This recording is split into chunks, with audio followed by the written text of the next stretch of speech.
What did you do in this room? This is a mile. We're going to have to do it all jogging. What's been going on? We've survived the weekend, or have we? Everything's just in heaven. It's not over yet, right? It's freezing in here. I know. Guys. I should have worn my UGG boots, my earmuffs. I feel like it's snowing. Anytime you come to me. What? It's warmer outside than in this room. Oh, there's the magic. See, typical girl. Well, you want me to go see? Someone said, like, girls are always whinging they're either hungry or they're cold. And I don't even think to go look for anything. I'm just like, I'm cold. Don't think we built some immunity to it. We're all cold too. You never get used to it. So, have you had a fun time? Great, yeah. What's been going on? What's been some highlights? You. Oh. You have to say that because, well, I'm standing right here. I'm a completely open book, as you guys all know. You can ask me anything and I'll just make something up. But like, I am more than honest. I'm sure I've scared a few of you this weekend, and I'm very so grateful that you guys have looked after me and helped me every single step of the way, because I literally couldn't survive and put food on my plate and put clothes on my little body, because if you guys didn't exist. So thank you so much for looking after me. I'm so very grateful.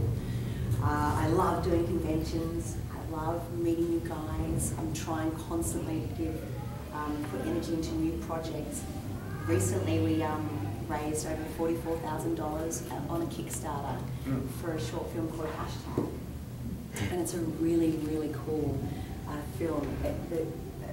It was a couple, and they approached me at Dragon Con, and they came up and they said, oh, would you be into, doing a script with us? And I said, well, if it's a great script, sure. And so sure enough, you're late! Oh, no, I'll start again. They're working on something for you. No, that's fine. Now I'm hot. No, just kidding. You guys can all hear me, can't you? Yeah. Okay. I'm a loud, obnoxious convict, so I don't think I Tell me if you can't, or if I should speak slower and clearer, because I know sometimes the Australian is a bit like, Is the microphone not working? no, it's fine. I just don't need it because I'm loud and obnoxious. What is that noise? Look at a monster truck. Maybe we do need it. Gotta be with a monster truck. Oh no, you're not late. I started early. Well, you just missed the news story. Yeah, you guys missed out on that. It was boring. You don't want to hear about that. So, Hashtag is about a media maven. It's pretty much us, and it's like 50 years in the future. And she lives in a cubicle. It's like 14 feet by 14 feet, and it's just everything around her is a computer graphic or a hologram. And she has 800 million subscribers, and she's totally disillusioned and mesmerized by online everything. That's her world, because she's this online celebrity, which is kind of not far from where we're all heading. So it's a really interesting comment about good old society and how addicted we are to our iPhones and our iPads and our everything. So, and then slowly her world starts to unravel, and you get to see the real her. It's a really cool, interesting, kind of darkish sort of tale of a snippet of this girl's life. And then what we want to do, our ultimate dream, we want to take it to Sundance, we want to take it to Cannes and to Toronto Film Festival, and then hopefully win lots of amazing awards and give it back to you guys and go, this is what we can do, this is a snippet of what we're about, and let's make something bigger out of it, whether it be a feature film or a series. Because for so long now I've been working for networks. After Farscape, I worked on a lot of Australian series, which you guys never see. So everyone's like, well, what have you been doing the last 20 years? I'm going, well, stuff. I'm waiting for you guys. So I've worked on a lot of Aussie shows, and then recently Brian Henson asked me to do the Jim Henson Creature Shot Challenge, which was so cool because I love that man so much. I just, like, he'll turn around and I'm on set like this. He's like, you're freaking me out. I'm like, I'm sorry, you're just so amazing. I love you. Do the monkey voice. He's like, shut up. So, and he's a Scorpion and I'm a Scorpion and I'm all about star signs and blah, blah, blah, blah, blah. It's just a beautiful, beautiful song. What? Just kidding. So I came over to do that, and then at this stage I was actually living in Australia, and I dragged my husband over for the second season because I thought for sure they're going to pick up a second season. Sci-Fi, you're late too! That's it! Get down and give me 20! Shirt off! But, sorry, carry on. Just went into a dream sequence. What were we talking about? So I dragged my husband, my dog MacGyver, who's a 4-year-old golden retriever, and my cat Louis, who's an 18-year-old cat that just won't die. He speaks in a French accent. It's unnerving when you come to my house because I obviously have too much time with my animals, and I talk with them all the time and like imitate them, and people are like, okay, you do realise this is not natural. They're not like really talking, it's you talking and putting words in their mouth. I'm like, what? Is there what? This is Louis, he's the cat. And they're like, okay. Anyway, so I dragged all the family over, and then they didn't pick up season 2. So Sci-Fi went back to Brian Henson and said, look, we would like, they're interested, but they didn't want to give it the full budget that it deserved necessarily. So Brian's passed on it. So hopefully that Brian said that they're shopping around other networks, but I don't know. Like now, I don't believe anything until you're on set, you know, in costume and the cameras are rolling. Which is a shame because it rated really, really well. It was like the highest rating show on Sci-Fi for a while there, reality show, unscripted show.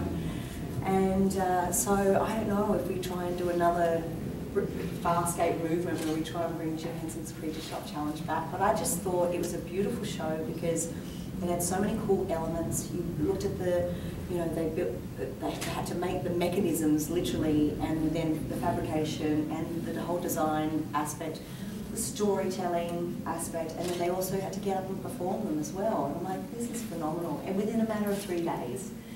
So I told some of you guys I'm quite pedantic when I get a role. I'm quite obsessive about it and research it thoroughly and figure out the numerology and the astrology and the to every single character. So the hosting thing was a new thing for me because it was really bloody scary because you had to be yourself.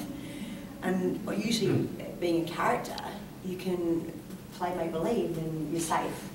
Whereas like I would literally stand and they've got the little earbuds in your ear. So they're all off it on the side of the set, and at the elimination nights and stuff, I was like, can you give me a chair? So I'd stand there, and this is how I feel confident, this is usually how I stand. And right before they'd go, Gigi, can you please close your legs? And I'm standing there in front of the creature designers, I'm going, they can't hear that there's a voice in my ear, so they just think I'm doing weird stuff with my legs. And Brian would look over, because sometimes he can hear what they say to me, because he's got an earpiece in, and sometimes he's like, no, the whole reason why we hired her for Chiana is because she stands like a cat. And I'm going, is it? I thought it was my great acting. And then the creature designers are like looking at us like we're totally weird because we're speaking to voices in our head and we've got legs and being closed and open and goodness knows what. But you'll see quite a lot. They've made me stand like this, and then they said maybe you should watch Mackenzie and see how she stands. I'm like, I don't want to be Mackenzie. I want to be me. So it was really cool. It was a terrifying experience though, because you get your scripts so late, and because it's everyone's credit, so you don't want to muck it up. You know, it's pretty important. So, so when the creature shop didn't happen, that's when I did the hashtag. And then most recently, I've joined a band, we're called the Fancies, and we just went to Joshua Tree to shoot a music video. So that will be coming out soon too. It's my lift, you've got to go. Dad, said not at work. Questions? All right, great talk, bye. You guys are all so polite. I can't stand it. Any questions? Yes, beautiful. Where was it you guys went to eat the other night? We were trying to figure that out. Which place? It was, you were with the Power Rangers. Or I can't even remember. Is that the sea dog? It was after that drink that we shared with the long straws. Yes. Oh, no, Kobe Steakhouse. Oh. It was really good. And then yesterday we went to Seasons. Is it Seasons? Yeah. And I had the lazy lobster something or other and mashed potato and asparagus. I love lobster because in Australia when you order a lobster it's like the size like this, and then now that I live in LA you order a lobster and it's like this. So that was really cool. What was the most challenging thing for you on the Farscape set? Or That's Spielberg. Just tell him I'm busy. Sorry, I'm on call. That's all right. No worries. See you later. Was it something I said? Call me. The most challenging thing. Oh, sometimes doing stuff that you didn't want to do, like the Jothy thing. I wasn't very happy with. I was like, no, you can't do that. She's bad, but she's not that bad. So sometimes when you know your character so well, like inside out, and then the writers, you know, obviously they'll look at the big picture and everything, and your character goes in a direction that you're not particularly, you don't believe people will buy it. And then I was thinking, how can I justify that? Because finally she's fallen in love with Dargo, and maybe she's just freaked out, and then she's gone back to her old ways, and she's just trying to hurt him as much as she can to put up the war. And that's the only way I can justify it. But things like that, but they were totally outweighed by the amazing things, which is doing all the wire work, like being trained up. Most of the stunts I would like to do because she's got that movement and everything. I didn't want the stunty to come in and be more human, and then Chiana's there at the end of it. Right. So all the fight sequences and stuff I tried to get trained up to do. Then there was like the stuff with taking stone, where you get to be flung around on set, and then you're floating in space, and it's like, and then I would purposely muck up takes so I could just do it again. Oh no, I wasn't happy with that. And they're like, we know what you're doing. So, and it was just such a cool crew because it was my first long-term gig. You know, I was such a baby, like that was, I had no bloody idea what I was doing. I'd been trained, I went to university, I graduated with a Bachelor of Arts. It was a really good course, but it was very intense. You did like, you had to do all the theoretical stuff, and then you did practical stuff like sword fighting, and that's practical, sword fighting, and yoga, and voice work, and acting, and our teacher was very method. So we just like really dove into all our inner, most biggest fears and biggest loves and biggest whatever to really try and get connected to scenes and stuff. So when I went on to Farscape, I was like, I didn't know anything about how to act for a camera. No one had ever trained me. Like, we did a news reading course, which is ridiculous because you just sit there and read a teleprompter, and mostly the guys would pick on the girls and do it really fast and then do it really slow and then do it really fast. And then this is the money that you pay for your course. And then the other thing that we did do a short film, but we just sort of really were just method acting, and then the camera sort of worked around us. So when I went to work with all those guys, like they were quite a bit older than me and very experienced, I look back and think they must have been quietly in the lunchroom going, what is she doing? Because I was just like, okay, I'm an alien and I'm in a spaceship, I'm going to screw them here. So yeah, it's a pretty interesting learning process, and like things like camera right and camera left, like so our left is so camera right's this side, camera left's that side. So they go camera right, and so we go to the starburst or you know whatever, and everyone would be like, ugh, and Chiana's going, oh sorry, it was pretty funny.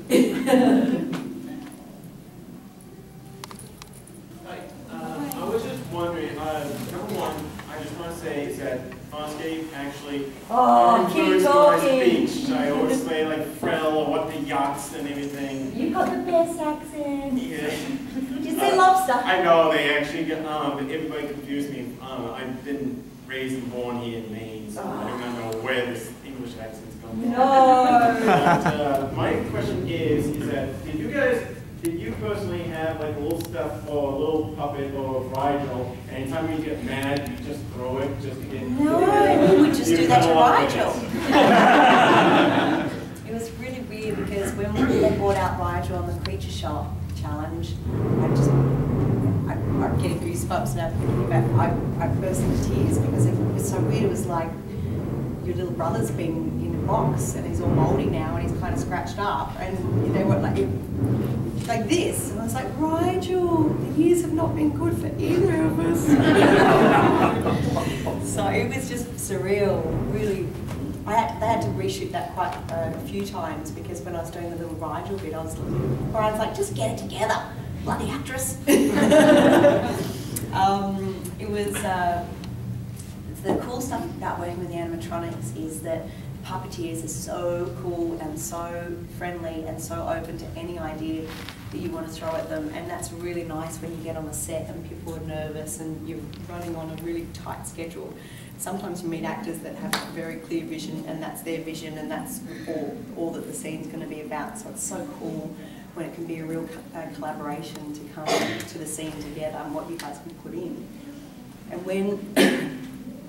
when the scene ended, you'd forget that there was 3 puppeteers in your crush. You'd just be looking at Rigel because he's got these amazing eyes and be like, oh, was that okay for you? You know, and then you hear, yeah, that was good. Or, oh, sorry, was that all right down there? You get so sucked into the world of these creatures.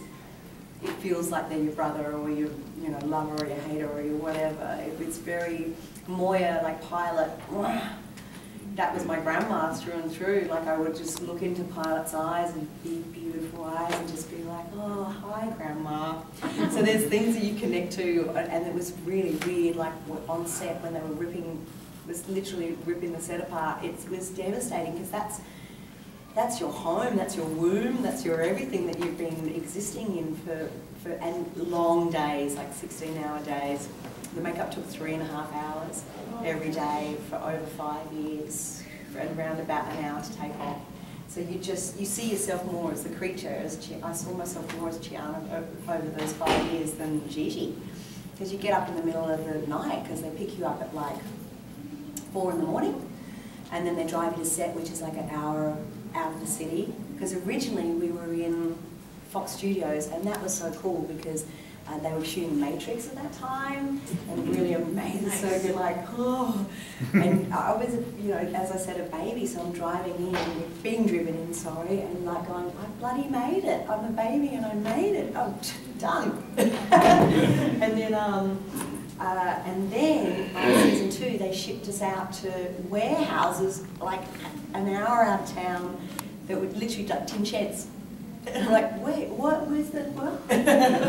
And it was pretty intense working conditions because if it rained, you couldn't hear the other actor. It was that, noisy. And the heat when it got really hot because those sheds heat up.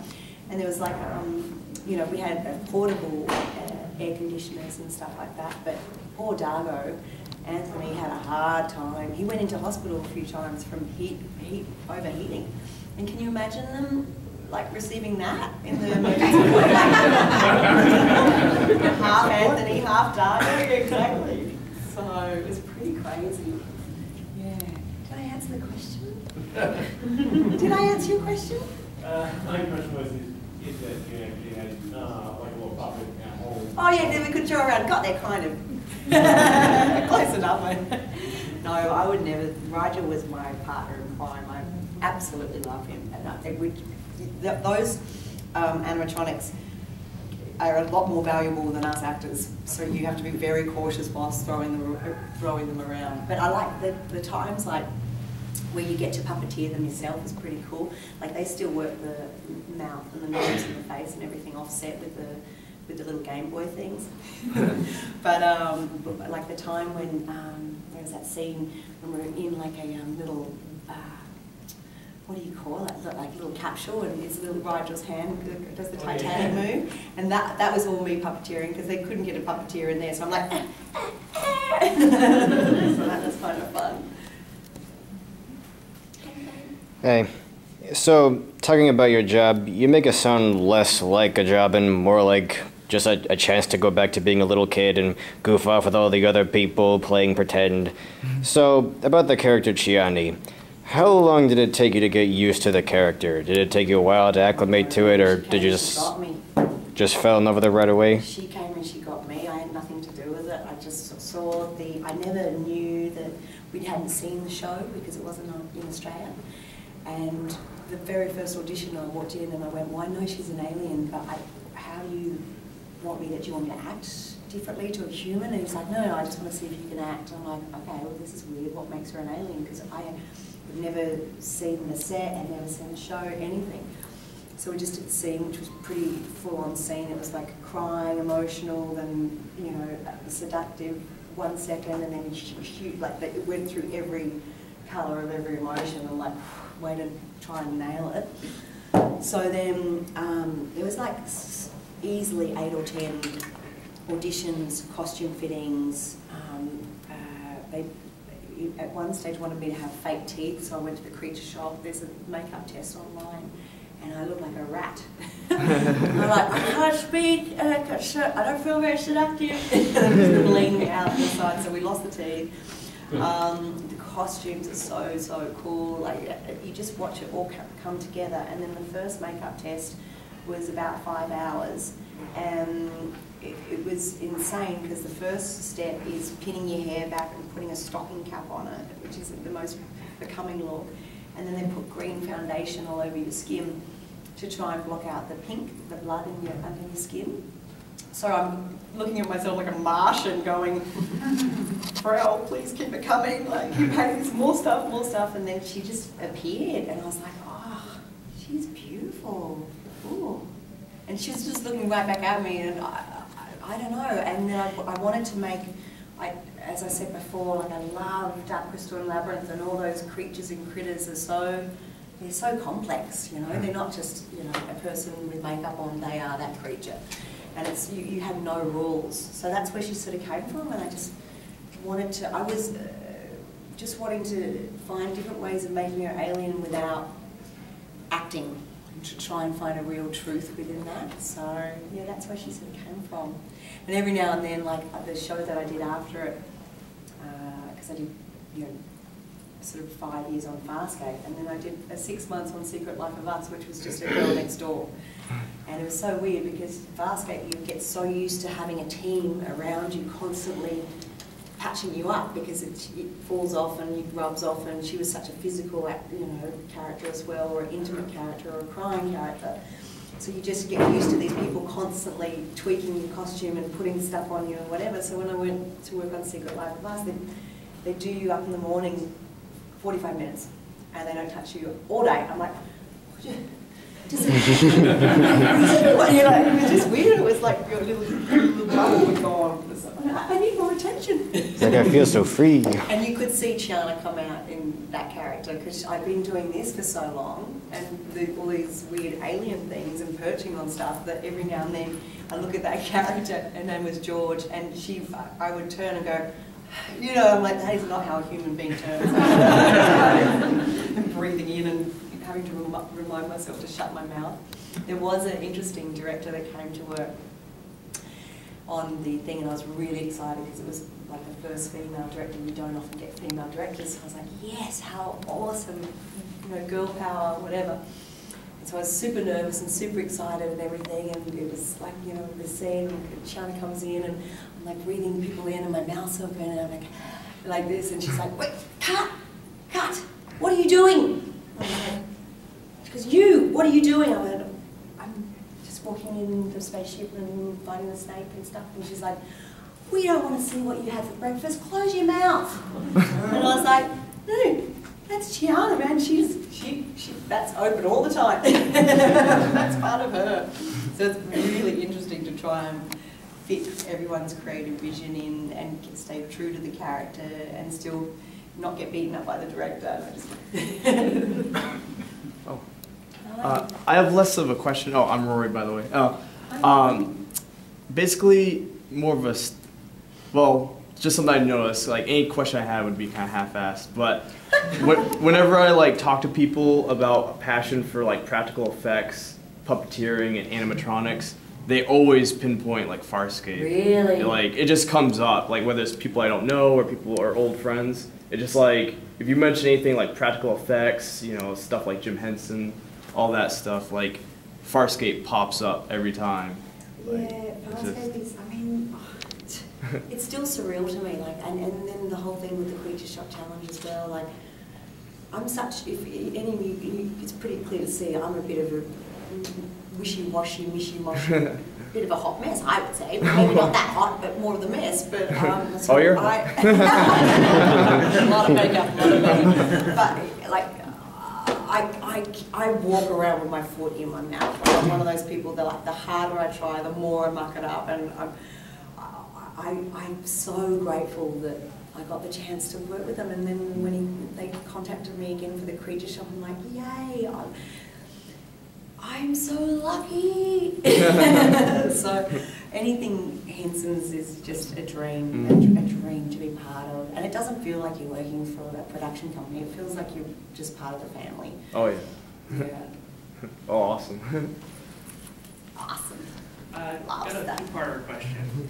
The first one is, did you guys do any pranks on each other backstage or during takes and stuff?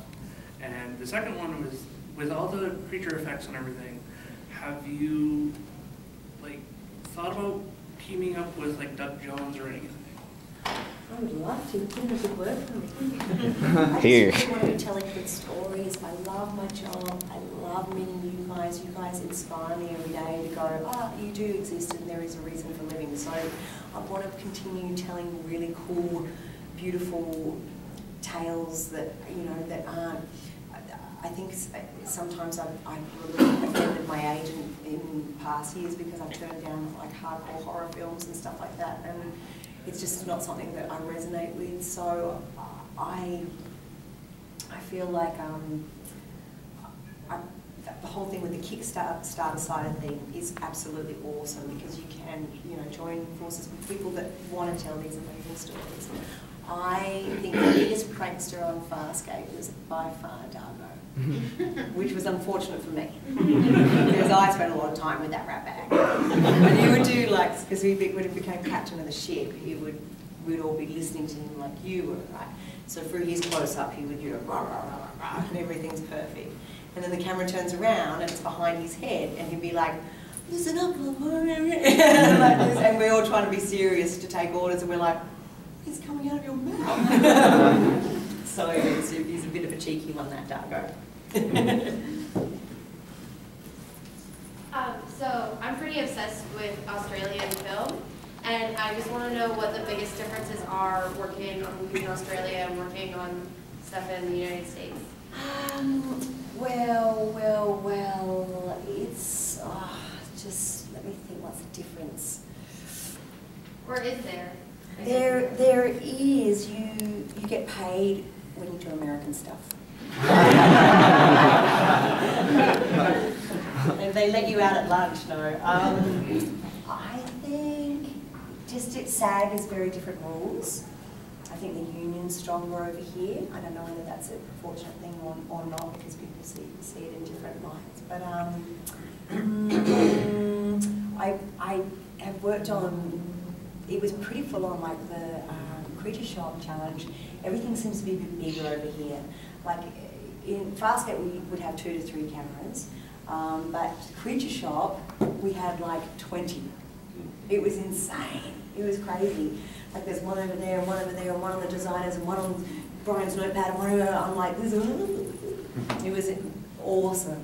And it's done very well. I think one of the reasons why Aussie actors are strong and there's that wave that comes through is because I feel like it's the conditions are a bit harder in Australia. We've also got the tall poppy thing too. So in America, I'll go into an audition and they'll be like, oh my God, you're amazing. When are you available? And when? And you're like, I'll call my mum, I'll call my dad, like, I got the funny job. No phone call. Whereas in Australia, I'll walk into an audition room and they're like, yeah, no, maybe try that again. You know, that's not that, yeah, no, we don't think so. But you know what you're getting, because they're very, as soon as you kind of start getting up in the spotlight, you have to really, really, really work for it kind of thing. So it's a different kind of mentality, I think. But just so fortunate to be working wherever I am in the world. Like straight after Farscape, I did a season, the Secret Life of Us show. That was 6 months, and then I was a homicide detective, which is hysterical because I'm pretty sure you're meant to be above 40 to be a homicide detective, and I was like 24. So I did that for this really cool show called Stingers, and then I did a couple of sci-fi features and went back and forth for a while. And then I put every last cent into a film called Nobody Knows, which you can watch free online if you're interested. And it's about a moment that I had on Farscape. So I put everything into that. And I just met my husband, and I said, dude, I'm going to have to go back to Australia because I'm pretty sure I can get a job back home. He goes, why would you do that? The whole reason why I came to America was to find the dream job and, you know, don't go back. And I went, well, what am I going to do? I literally have no money to eat. And he goes, well, why don't you street perform with me? I went, what? I am a professional actress. So the next day I was fire twirling on my roller skates, crying, street performing. And that went on for about a year and a half, and it was actually really awesome because we had absolutely nothing, but you learn that you've got to start from scratch sometimes, and like literally, I think it's good that you guys know that the life of an actor or an actress is up and down and roller coasters and goodness knows what. And so a lot of that time you were, you know, trying to make ends meet. And I said, so we lived in a big house down in Huntington Beach in California, and everyone was like a successful. Jamie used to be an engineer from Minnesota, and he worked in a cubicle behind a computer under fluorescent lights. He goes, what am I doing? I hate this. So he's always been very passionate about mountain unicycling. I'm like, are you kidding me? Does that even exist? Apparently it does. So, and for his degree, for his graduating project, he built a 12-foot unicycle. So he would ride it in parades and stuff like that, and juggle and do magic and whatever. And he's like, went to LA to soul search because he just didn't know where his life was heading. And he goes, I've got this degree, I've been working for Medtronics or whatever, and I'm just miserable. So he saw a street performer randomly, and he's a Virgo, so he analyzes everything. And he saw how much money the guy made, and he made like $200 for a 20-minute show, cash. And he's like, I'm going to do that. So the next day he was out trying to devise a show and blah, blah, blah, blah, blah. And now he travels all around the world. He gives so much joy to people. Like, he's the awesome act. Like, he was he had a decent show before I came along. And then I added a bit of pizzazz. Like costumes, makeup, hair, microphone, roller skates. And then, yeah, so then we beefed it up a bit. We went to Australia, we performed there for some time as well, and the humour is very different in Australia, so you've got to kind of alter it a bit. And yeah, now he travels all around the world doing street performing and having the time of his life. So we lived in we lived with, I think, roughly about 8 other people. They were all pilots, like people with proper professions, but it was so hard to pay bills and get by.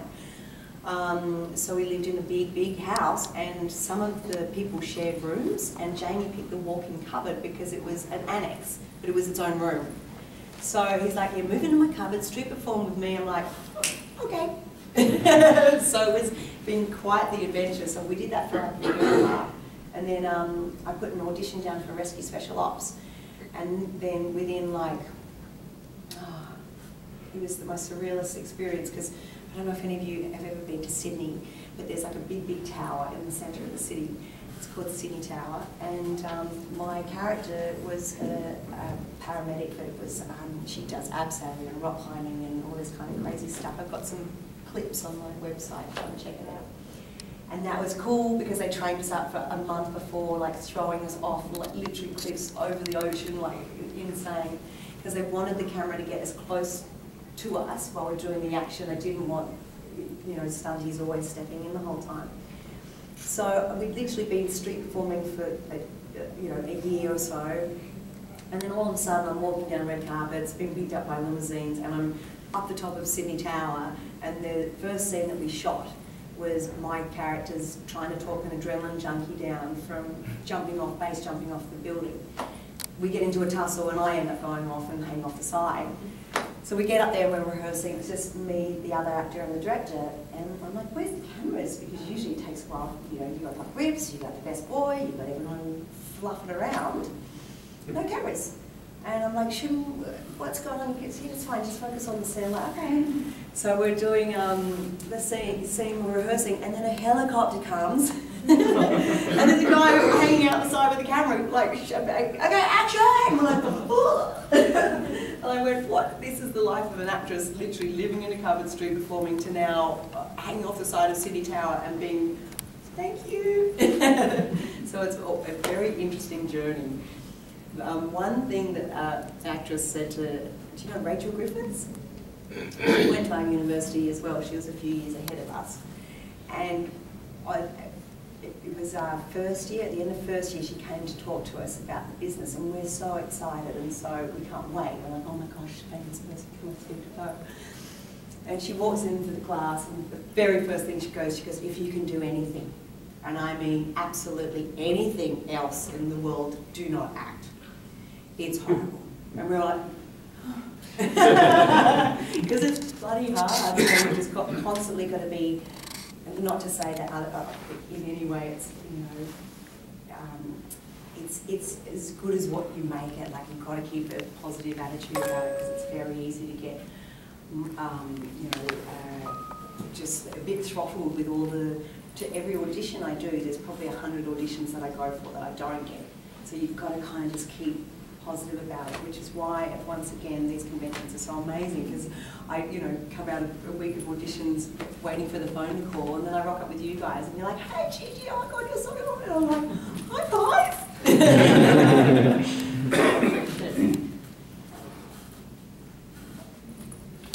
What was your favorite scenic location that you've ever shot on? The Sydney Tower was pretty cool. I liked it when we did Farscape and we got to be like on Earth, because we actually got to shoot like out of a spaceship, and you could see what the aliens thought of Earth, and that was pretty funny watching like random people come by and seeing us, you know, having ciggies out the trailer and we're all dressed up as aliens or whatever, you know, and they're like, huh? But one really cool place that I shot, which is probably the scariest place that I shot, and also the best, is for the rescue show. There was a scene where it was actually that same episode. So people in Australia, I don't know if they do it here, but they surf the storm drains, and they're underground, and they don't realise that sometimes there's flash floods, and the council have put up grills, so they end up drowning.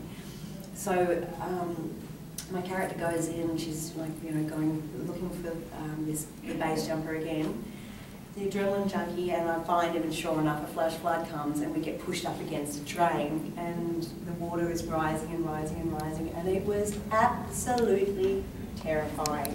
And all I can hear is, I don't know when the scene starts or ends, because you can't, there's just water, like, and literally, it was like this, and you're just, you know, trying to gulp air. And then every now and then I hear the director going, more water, more water. It doesn't look scary enough. I'm like, no more water. And the next day I had like bruises all up the side in the shape of the grill, because the pressure of like, you can't move, there's not a chance. And then the only way I knew that the scene was over was when the stunty had to pull me up like a drowned rat, because I'm like by the collar of my wetsuit underneath the outfit. But they did say, like halfway through, they're like, oh, you're meant to be the rescuer, so stop freaking out. I'm like, get me out of here. But that was pretty cool. Like, it is, as you said, babe, it's like dressing up and playing make-believe, and that's the best job in the world when you're working on a set, you know, and you're telling cool stories and everything, and it's super cool. Very, very cool. Were you able to take home any of the props No, from Farscape? I didn't. What? Are you thinking of Brad? You know the dark crystal? Nothing to see here. The contact lenses, maybe. The fairy boots in John Quixote, maybe. Great. Just kidding.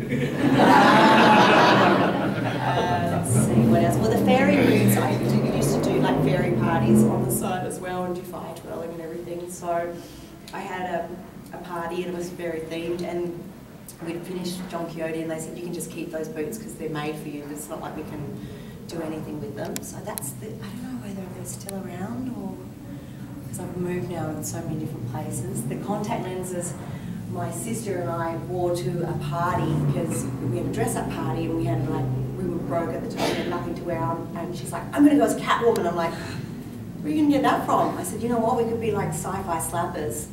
And she's like, yes, let's do that. So we both wore a contact lens, which is just unnerving. No one would talk to us at the party. We were single at the time. We're like, what? Just got a big black eye. So we're like approaching people just running away. And we went across the Sydney Harbour Bridge, and that was when you paid a toll, way back when, and we're like, thank you, and the lady's like, I did at the end, what else was there? Nothing major, really. Oh, a bit of moya. I took 2 bits of moya, which have been floating around. Yeah. Next question. What was your perspective on I liked, it's hard to do one because there's so many little moments, but let's see. The scene, do you want me to do the mic? Yeah. You do that truck. The scene at the end where Chiana's in the bathroom and she's got the lipstick and she's eating it and stuff, and she's like, you people are so, and that I really like, because that day was the day we found out that the show was cancelled, and Brian Henson was on set that day. He'd flown in from LA, and he said they told us at lunch. I had that scene with the rat. I don't know if you remember that, where I'm like, and I couldn't cry. I'm like, wow, God damn it, I'm having a really hard time. And then they told us at lunch about the thing. I was like, couldn't you have told me before the crying scene? Something to use. And then Brian came up and he's, knocked on the trailer door, and I was all painted white, because that was a full body paint day.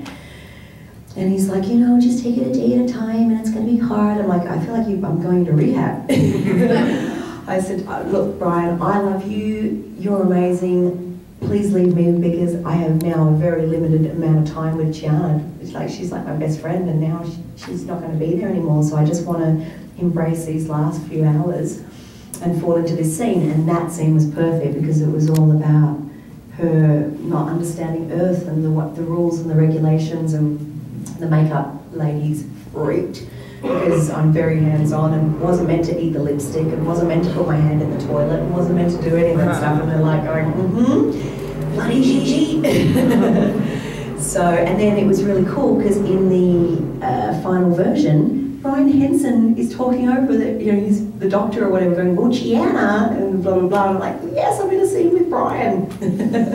So that was pretty cool. And it was funny because that episode was actually directed by the guy, because there's lots of different directors, but that particular episode was directed by Andrew Prowse. And Andrew Prowse was the gentleman that auditioned me in the very, very early days. And right at the end of the scene, I walk up to him and give him a hug, and he's like, well, it only took you 5 years, but it looks like now you can act. Thanks, Andrew. Good chat.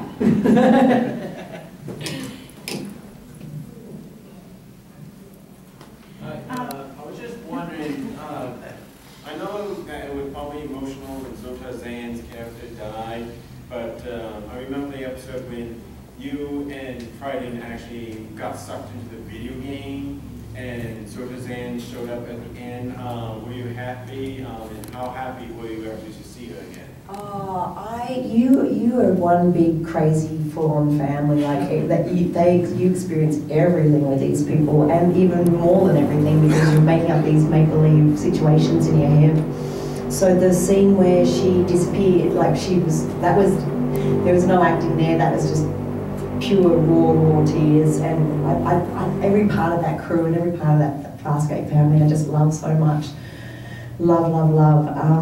And it's sad when people get written off or die. And that was like the scene out of Peacekeeper Wars. And I said, there's no way that Chiana would ever leave Dargo.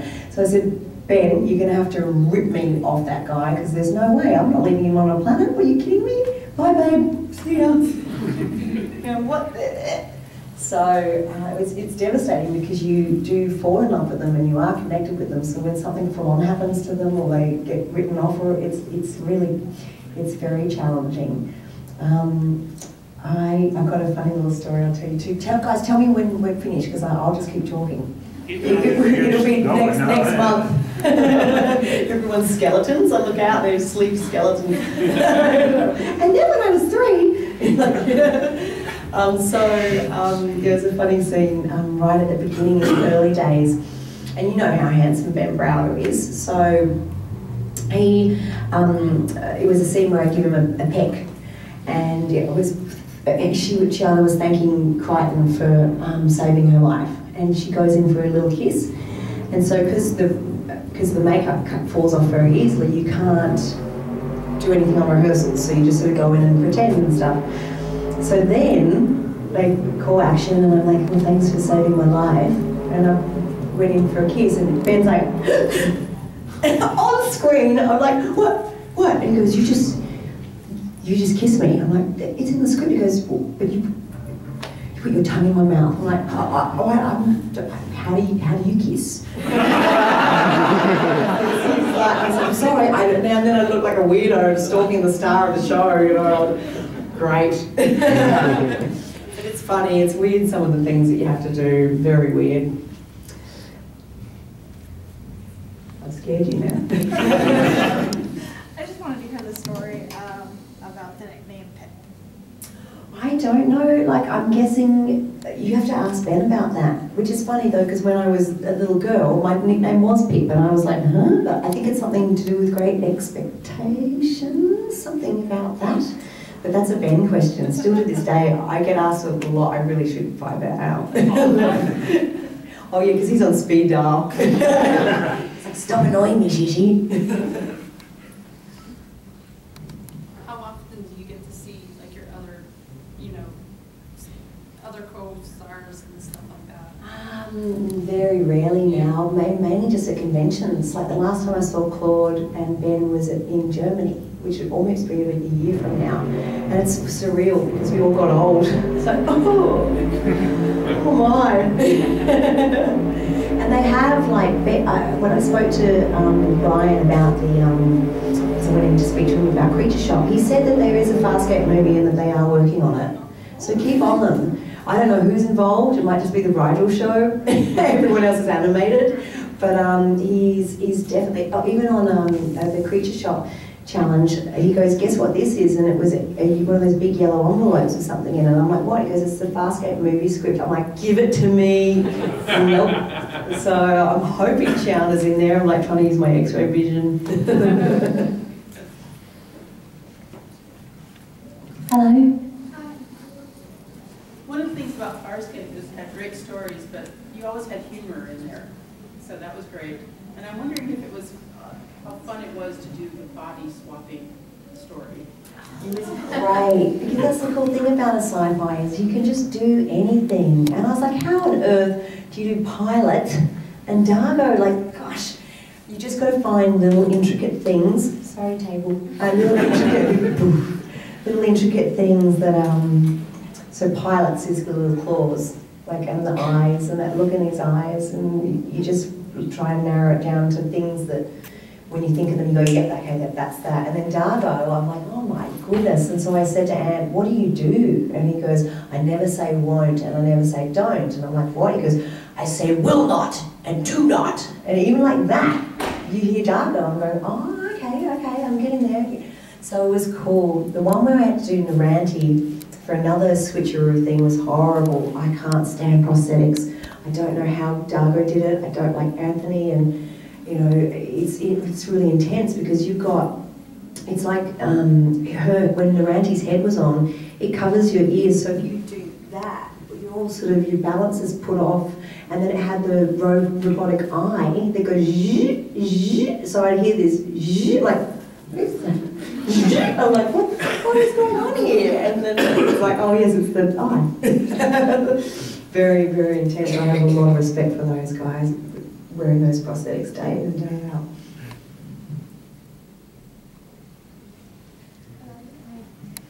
Did you have a favorite storyline within Farscape or any of the others that was just particularly your favorite for any reason? Anything with Neri, I loved. Because originally Neri was meant to be a sister.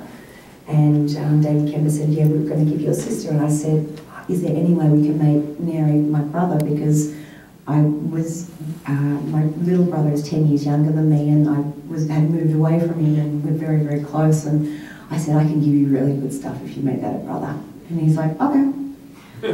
So it was cool. So anytime I was with Mary, that was just me and Jake just hanging out, and it was really cool and really sad and really awesome. And then when at the end you could purchase an outfit, so I purchased Mary's outfit. I gave it to my brother. He's like, this is just getting weird. So I thought it would be a really cool. Never mind. Start acting out Farscape in my human life. What time is it, guys? It must be getting close. 3:40. Oh, okay, cool. We're good. Who are you starstruck by, and who are you most? You guys, because I can't get over that you guys are so loving and caring, and you listen to me, and it baffles me. I'm like, it baffles me how lucky I am and how supportive you guys are, and I absolutely adore it. And Johnny Depp. I would like to work with him. Oh yes, Robert Downey Jr. I would like to work with him, and Kate Blanchett. I've met a few times, and I just can't speak. I cannot speak. I think she's phenomenal. Who else? Sometimes some actors here, like if I get in the car and there's, let me think, who have I been rattled by here? Not this convention. But sometimes every now and then you're in the green room and you see, the Incredible Hulk used to get me, but now Lou and I are like this. But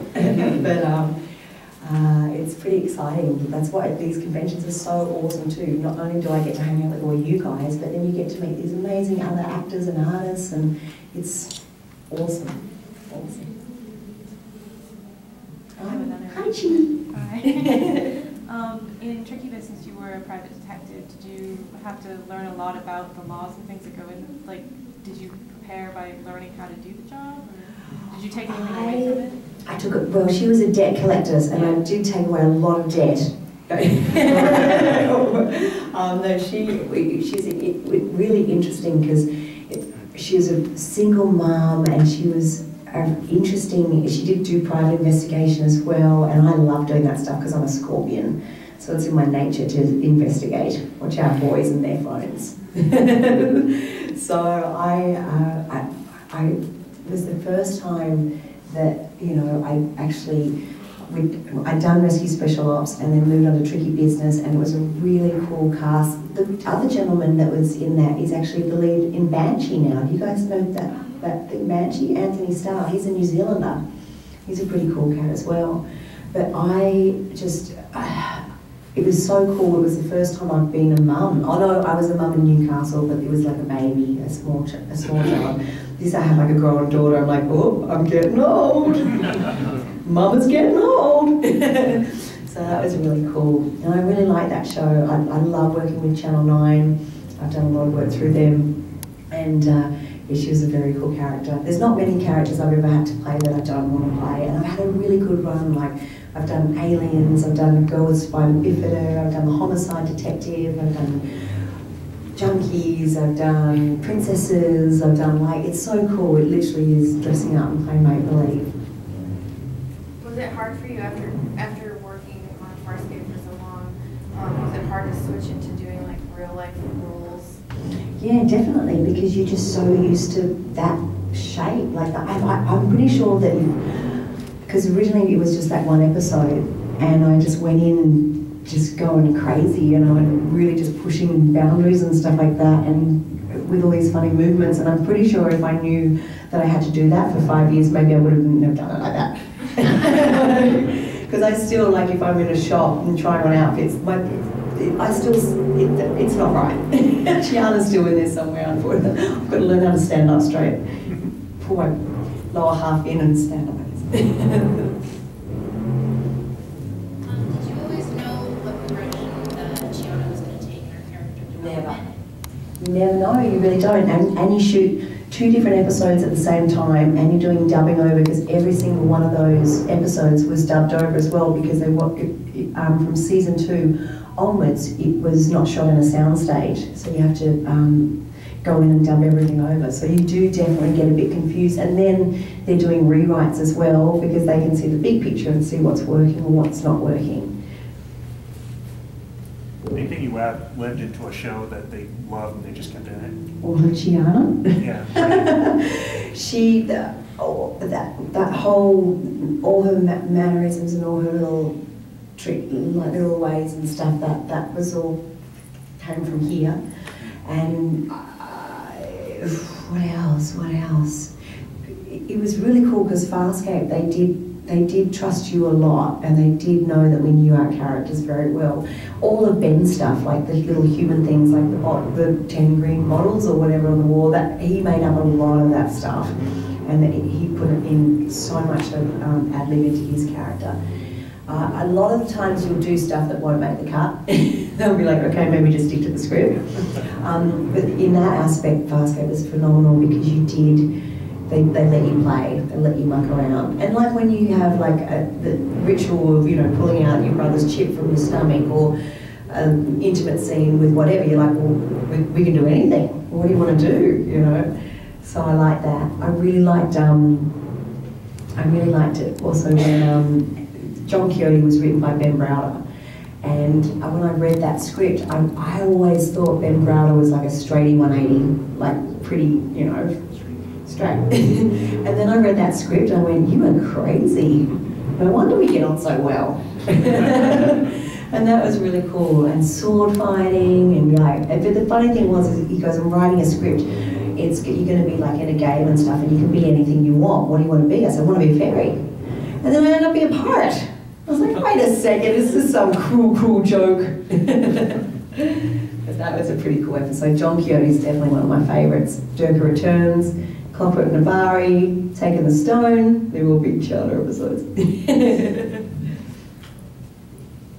I have one more question. This is the first really big con that we've ever had in this state. They've tried smaller conventions before, but they always kind of petered out. Since this one's just about over, would you say there's a future for other cons in this neck of the woods? Because every convention's such a separate, different beast, to the one before. The big ones are good for some reasons. I like the more intimate ones, because you actually get to have a proper exchange with people, and it's not like, pummeling people through. I think, you guys are absolutely beautiful. This is an amazing town. Everyone's really down to earth, and obviously we're all very passionate about it. So I was chewing Erica's and Chris's ear off last night in the hot tub. You're so amazing. You've done such a good job, because I do a lot of these things, and they run it so well, and I'm very, very grateful to meet you guys and to be involved in a new baby convention. Well, it's not that baby, really. Do you want to hear a cool war wound story? Okay, oh well. So the best time that I've been taken down on set was in the Peacekeeper Wars, and it was a squib in the side of my leg. I don't know if you guys know, but a squib is like a little small explosion. So there was the scene when we were all fighting down, and Ascarin picks Chiana up, and he's picking me up by the neck, and I come in and I kick him like this, and I don't know whether I kicked too high or low, but he had 3 squibs attached to the side of him, and my leg just went straight into the squibs, like point blank into leg. But the funniest thing was, not that funny, I didn't know, because I had my contact lenses on, and I was like so completely in the scene. So I'm walking around, so I do the kick, and then he dumps me down, and then I go and I pick up a rock, and I'm you know, get into another fight with another alien, and I'm looking down and I'm like, oh, my leg's on fire. Crap. And then I hit the deck, and then the scene kept going. And then when they call cut, they hear this, and it was literally like just smoking. And the pyrotechnics come over and they try and spray me down, and the makeup people are like, no, don't wet the makeup. And then the nurse comes in, she's trying to cut off the costume, and the costume people are like, no, don't ruin the costume. I'm like, help.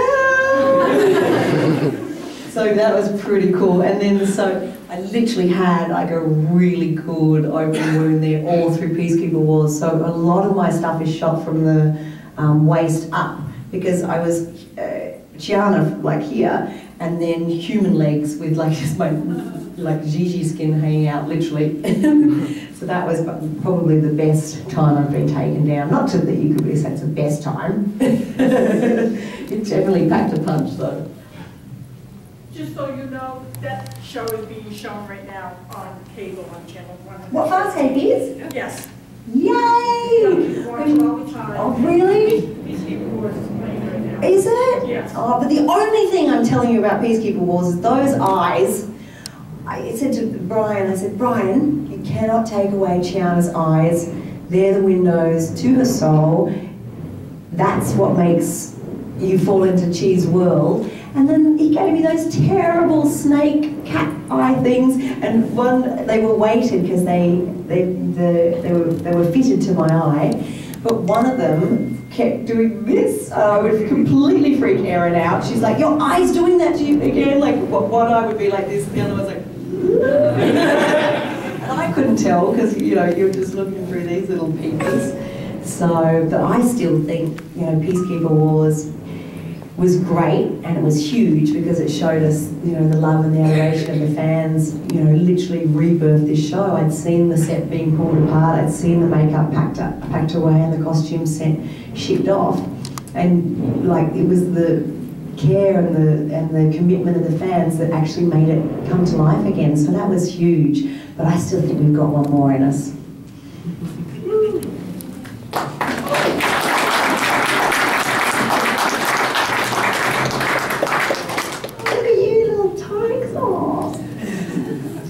One more question for the road?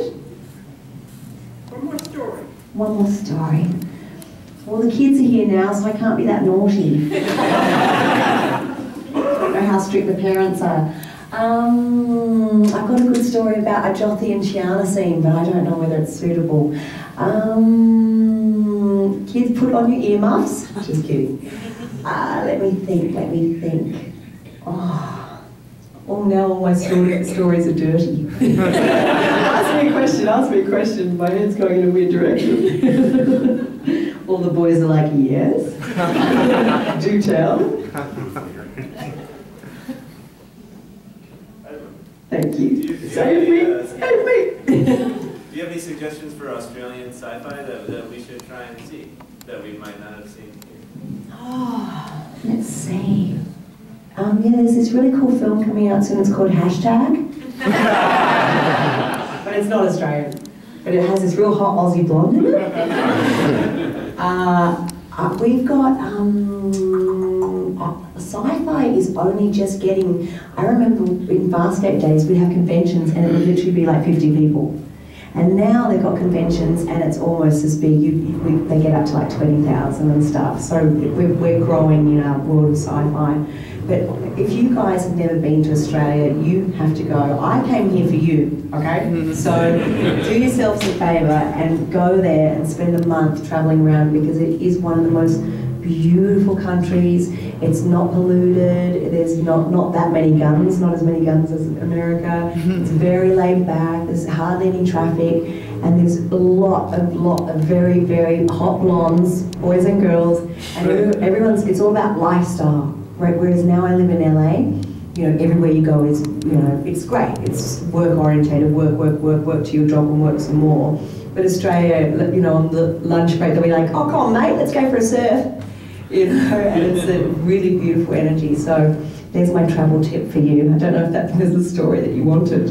Is this the story you desire? Thanks for having me, guys.